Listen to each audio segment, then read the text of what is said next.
Kung nasa may extraction point. Wow, shit! Si Mari.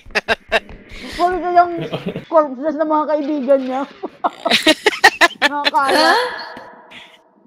Ano, pwede ka namang mag-self-destruct. Patay na kaming lahat. Meron ba sasama ba si Linden? Pauwi pa lang siguro yun. Nasa biyahe siguro yun.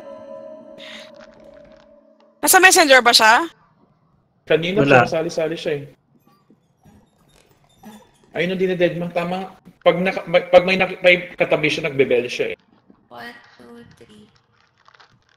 3. Saan yung extraction point wala? Eh, wala. Nandun sa ano, yung area na hindi natin pinasok. Straight, kaliwa ni Marian? Oo. Diretso. Tapos kaliwa.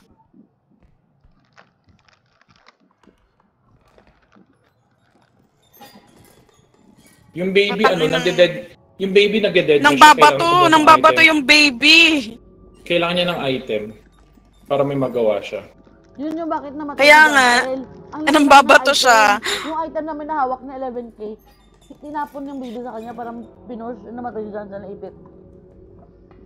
Ako hindi ako agad nakaakyat. Inatake niya ako. Yung pangatlong monster?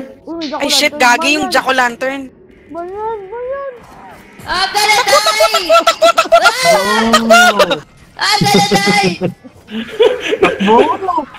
Walang magagawa yan. Takbo! Nagsarado ng pinto. Dito ako sa truck. Feeling ko safe kapag umakyat ka. Help! Dying! Patay na. Ano isa ka lang?